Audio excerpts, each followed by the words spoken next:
What's up? I'm Chris Burkhardt, and behind me, you guessed it, is a map of Iceland. Specifically, the south coast, which goes from the Reykjanes Peninsula all the way down to Hveragerði on the eastern terminus. Now, this is the area known for its beautiful waterfalls, black sand beaches, and incredible glaciers, not to mention amazing people and food. But, as you know, it can also get a little busy during those peak summer months. So, I wanted to explore something a little different. 8 distinct regions categorized by 8 distinct volcanic eruptions. The eruptions that made Iceland the landscape that it is today.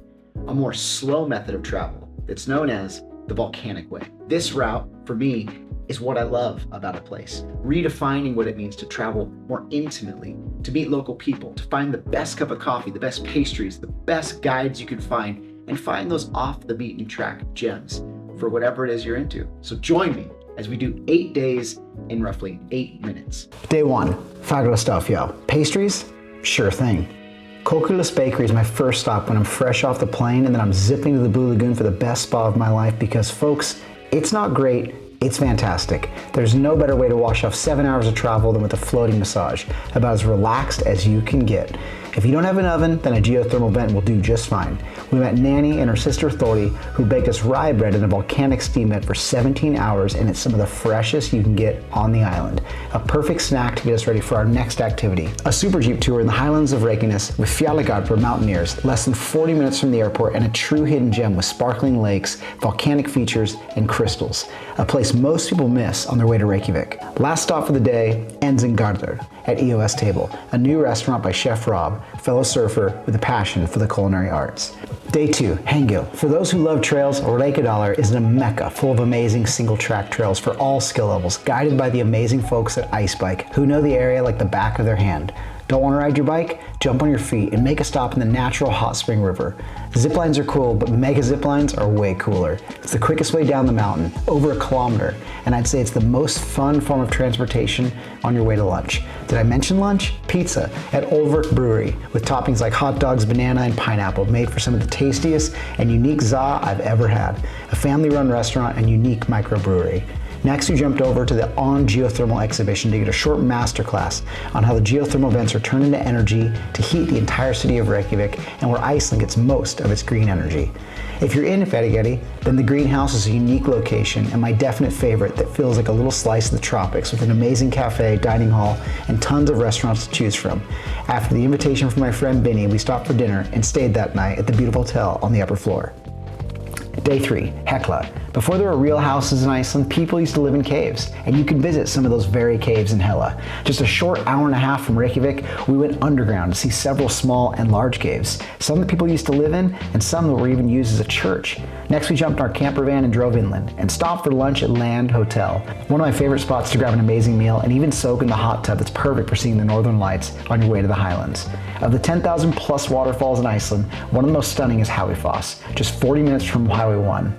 The second tallest waterfall in Iceland with a 400-foot vertical drop. Not a bad place for fly fishing and native trout, if you ask me. We stayed the night in Hveragerði, the literal last stop for supplies and a cozy night stay before the highlands with toasty homemade dinners and a friendly staff. Day 4, Eyjafjallajökull. Want to get out to the beach? Me too. And a buggy tour is the absolute best way to do it here in the South Coast. My friend Jonas owns a buggy tour called Buggy Extreme and invited us for a look at some of his favorite sections of coastline filled with shipwrecks, buoys, and whalebones. Next stop, we jumped over to Midgard Base Camp in Kolsfjallur for a super jeep tour in the highlands with Gumi, a knowledgeable guide with a love for the highlands. He took us right next to the Mýrdalsjökull Glacier for a look at the iconic green mountain known for its cone-like shape called Mælifell. Also, a well-known movie location for our film fans out there. We swung by the mountain huts called Hvangil, where the summer host Asta made us the best Icelandic pancakes I think I've ever had in my life, with some fresh whipped cream and homemade rhubarb jam. We wrapped up the day staying with our friends at Midgard and took a quick soak in the rooftop hot tub. Day 5, Eldfell. Westman Islands or the Westman Islands are something out of a fairy tale, and just a quick 40-minute ferry ride off the south coast that transports you to a hardy little fishing town surrounded by huge cliffs that protect everyone from the sea. We started out hiking a trail called Heimaklatten that takes you to the top of the tallest peak overlooking the beautiful islands. A scenic overlook perfect for landscape photography and a great place to see some friendly puffins if you're lucky. After that, we headed to the Eldheimar Museum, an incredible facility literally built on the remains of the volcanic eruption in 1960 1973 that almost destroyed the entire town and forced everyone to evacuate. Fascinating and scary if you ask me. Ever tried cod wings? This little food trailer owned by Slipperin is one of the best restaurants in Iceland, or jumping over to the Rib safari boat. My personal favorite way to see the Westman Islands if you really want an adrenaline-filled deep dive around the coastline, exploring sea caves and the nesting spots for puffins, literally thousands of them. Next, we sat down to dinner at Nice, a local restaurant owned by my friend Gisli Matt, serving unbelievably delicious local dishes before wrapping up the day at Hotel Westman in a beautiful house at the edge of the sea. Day 6, Katla. All this time spent driving past glaciers makes you wonder what it's like to go underneath all that ice. It's about as simple as calling up South Coast Adventures for a guided Katla ice cave tour. Haker picked us up in Vík and drove us to the edge of the glacier, where we suited up with some crampons and hiked straight into the ice to explore some of the pristine caves while chatting about the history of the glacier and its volcanic activity. After a quick stop at the Black Sand restaurant for lunch, we met up with Thráinn and Sammy at True Adventure, who invited us for an afternoon paraglide overlooking Reynisfjörður, one of the most iconic black sand beaches in all of Iceland. Soaring underneath these canopies gives you those stomach butterflies in the best kind of way. I'll be back for more soon. After all this talk about volcanoes, a mandatory visit to the lava show where you can literally see liquid magma being poured out right in front of your eyes and feel the heat as the host explains the history of eruptions in Iceland is epic. Dinner at Smidgen Brewhouse was a must for their mind-altering burgers, barbecue fries, reminding me of that good old-fashioned barbecue back home in the States. Day 7, Laxagígar. Sometimes you gotta start out your day with a little research about the region that you're visiting. So we decided to make our first stop at the new Vatnajökull National Park Visitor Center in the town of Kirkjubæjarklaustur, a mouthful of a word that actually means church, mountain, monastery. Filled with all kinds of friendly rangers, maps, and old expedition gear, we learned a ton before jumping back in the van and meeting my friend Einar, who owns a special tour company called From Coast to Mountains.